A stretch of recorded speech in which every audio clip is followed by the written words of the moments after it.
This is Ken Starr.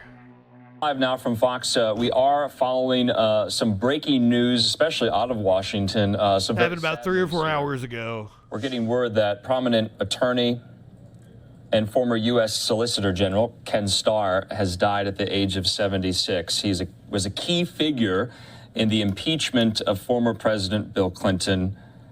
Starr may be most well known for his time as a federal judge and a prominent attorney investigating former President Clinton. That investigation ultimately led from fraudulent real estate deals, of course, to the sex scandal involving Clinton and White House intern Monica Lewinsky. For 25 years, Starr taught constitutional law as an adjunct or visiting professor at prominent universities across the country, including Pepperdine University and the Baylor Law School, where Starr would later become the university's 14th president. Starr resigned that post following an external review into the school's response to reports of sexual violence against students. Yep, that sounds about right. Starr was recruited for former President Trump's legal team during his impeachment trial. Starr is survived by his beloved wife Alice, to whom he was married for 52 years, rather. Ooh. Again, if you're just joining us here, the prominent attorney and former U.S. Solicitor General Ken Starr. I do recommend American Crime Story on FX. American Crime Story impeachment is excellent. Throughout the evening hours here on Live Now from Fox, we'll be bringing some former federal prosecutors and legal experts on to the program to talk about. So that was the official proclamation, kind of summation of who Ken Starr was. But, you know, he's best known for his investigation into Bill Clinton.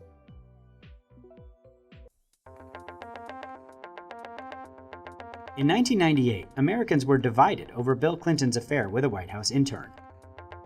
In the 20 years since, those feelings have only grown more complicated. Monica Lewinsky herself has recently said that her thoughts on the affair have changed in light of the Me Too movement. As with Watergate and the current investigations into Russian meddling in the 2016 election, the presidential scandal was also complicated, involving a number of players, allegations, and legal proceedings. On the 20th anniversary of the Clinton impeachment, here's a guide to how it happened. In 1994, former Arkansas State employee Paula Jones sued Bill Clinton for sexual harassment, arguing that he propositioned her when he was governor. A legal group working on the case I am pretty sure that it was consensual. Given all the facts, I'm pretty sure that she had a consensual sexual encounter with him and then changed her mind and claimed that it was sexual assault. It wasn't like that, like he didn't fuck her, like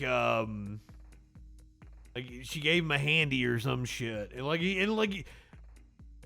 the details have come out that like he often had women give him handies and didn't get off. 1998 received an anonymous tip that the president had a relationship with Lewinsky, an intern for his chief of staff. Or she kissed it. That's what it was. She kissed it. Argued this was a pattern of behavior. On January 7, 1998, Lewinsky filed a sworn affidavit in the Jones lawsuit saying she had never had a relationship with Clinton. But she did not know that a close friend, Linda Tripp, had been taping conversations with her about the affair. 5 days after the affidavit was filed, Tripp gave independent counsel Kenneth Starr 20 hours of taped phone calls. Starr had been investigating the Clintons over a real estate venture known as Whitewater, but the recordings allowed him to get permission on January 16th to investigate whether Lewinsky had lied under oath. In a deposition in the Jones... Oh, no, Sky Comment, she's talked about how the right wing... Because this is where Ann Coulter comes from. This is where the Drudge Report comes from. There are so many people that are prominent now in politics thanks to them writing this fucking scandal. And like, they were the ones helping circulate the stories and everything and helping all this shit come out. And like Paula Jones has come out and admitted that like right-wing media used her. Like she gave an interview to Playboy and shit about it. The next day, Clinton denied the affair as well. This turned out to be a key moment of his presidency. That same day, online news outlet The Drudge Report published a story claiming that Newsweek was sitting on a story about Clinton's affair with an intern. It later published there are indeed accusations against Clinton where he might have assaulted people. Monica was a completely consensual relationship. There are so many things to go after them for, yes. And they did indeed smear the fuck out of Monica. Monica, if you have never heard Monica speak, please stick around for that, because she is probably like the best person in all of this. She is the most wholesome, intelligent person in all of this. She is amazing. Lewinsky had a blue cocktail dress with Clinton's bodily fluids on it. Clinton again denied the affair, this time on nationally broadcast television, saying, "I did not have sexual relations with that woman, Miss Lewinsky." On January 27th, Hillary Clinton echoed the denial, arguing in an interview on the Today Show that the charges came from a vast right-wing conspiracy that has been conspiring against my husband since the day he announced for president. As the month drew to a close, a federal judge ruled that the Jones lawyers could not look into the Lewinsky claim as part of their lawsuit. But the Starr investigation continued on a separate path. In early February, Lewinsky's mother appeared before a grand jury. She had been suspected of encouraging her daughter to lie to Jones's lawyers. After 3 days of questioning, Starr granted her immunity in exchange for handing over the blue dress. As the summer began, the July issue of Vanity Fair appeared on newsstands featuring glamour shots of Lewinsky, a PR decision that was harshly criticized. On July 27th, Lewinsky met with Starr's prosecutors in New York City, and they announced an immunity deal for her the next day. Clinton then agreed to testify before the grand jury voluntarily. In August, the president provided a blood sample to compare his DNA to the stains on the blue dress. That month, Lewinsky and Clinton testified to the grand jury, with the president's testimony taken by closed-circuit TV. He admitted to inappropriate intimate contact, but also said that he had given accurate testimony previously, famously quibbling over the definition of is. Later that evening, he spoke to the nation in a televised address. In a deposition in January, I was asked questions about my relationship with Monica Lewinsky. While my answers were legally accurate, I did not volunteer information.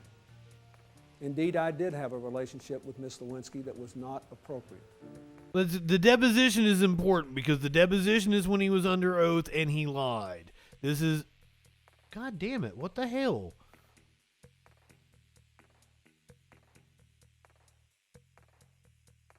The deposition is when he was under oath and he lied. The famous... Depends on what your definition of the word is. Misleading testimony last January was not, in fact, perjury. The statement of your attorney, Mr. Benedict, Paul Jones' deposition, the statement that there was no sex of any kind, in any manner, shape, or form with President Clinton was an utterly false statement. Is that correct? It depends upon what the meaning of the word is. If is means is and never has been, that's one thing. If it means there is none, that was a completely true statement. What about the president's testimony in January that he didn't remember ever being alone with Lewinsky? Was that So why is that important? Like, this is brilliant legal maneuvering. I learned this from American Crime Story. I didn't know it before then. So, it depends on the meaning of what the word is. The distinction between is and was seized on by the commentariat when Clinton told Jim Lehrer of PBS right after the Lewinsky story broke. There is no improper relationship. So when Monica gave her written statement, this statement was correct.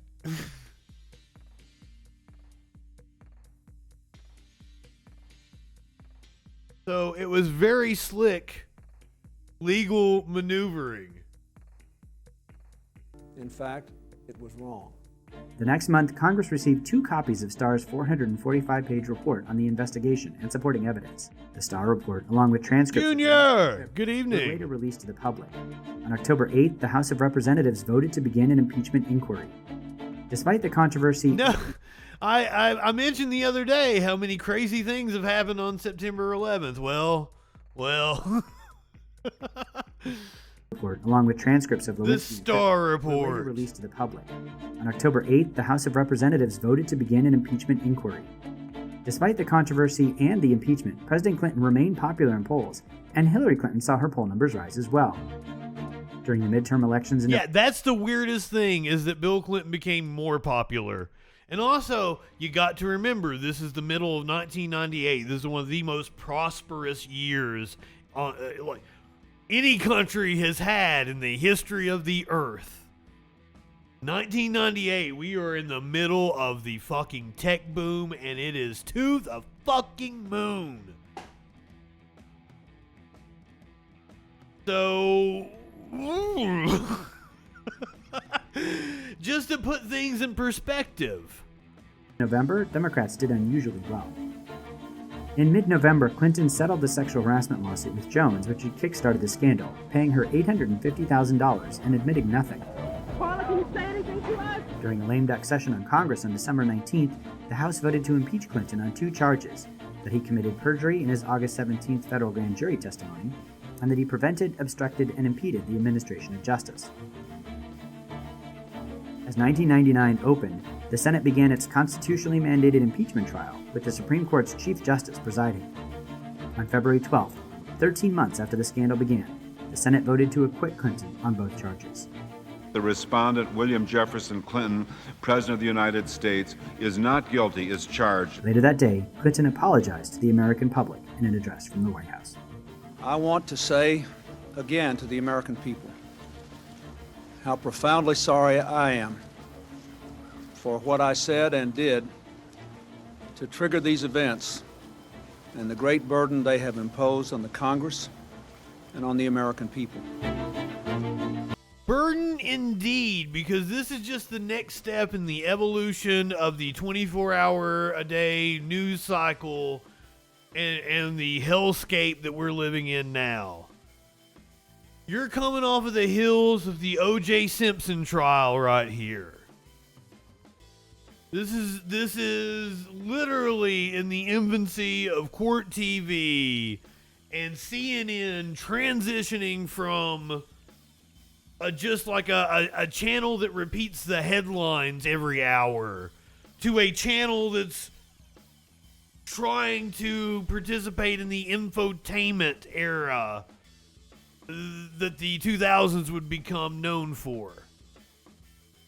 So this is such a wild moment in time to have lived through.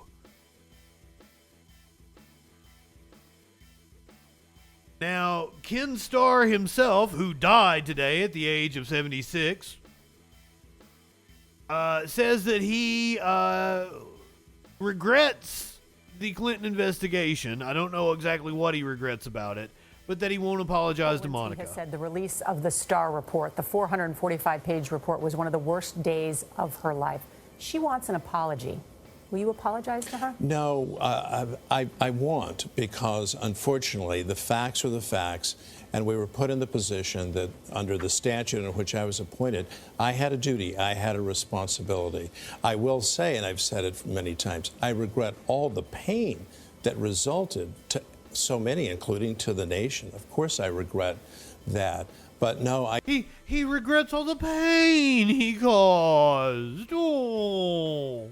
I can't in conscience say to Monica anything other than I'm sorry that the whole thing happened. Mm-hmm. Well, the day that she was questioned in a hotel room was dubbed. Oh, McGritty, welcome. Good evening. The impeachment trial and all that shit happened. The story broke in early 1998. That's when the public became aware of the Monica Lewinsky scandal.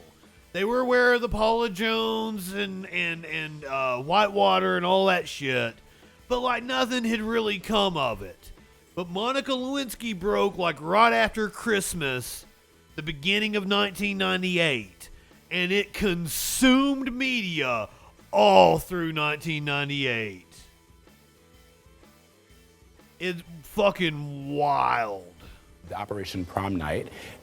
Why was a sting operation necessary? It wasn't a sting operation. What it was simply a mechanism of trying to confirm what we thought we knew, and we did know it. These were, in fact, the facts, and to give her the opportunity to cooperate with the investigation. Had she cooperated, this entire matter would have been wound up in a matter of several weeks, and the nation would have been spared all this. Oh, he's blaming her. We treated her with respect and said, here is... Fuck you.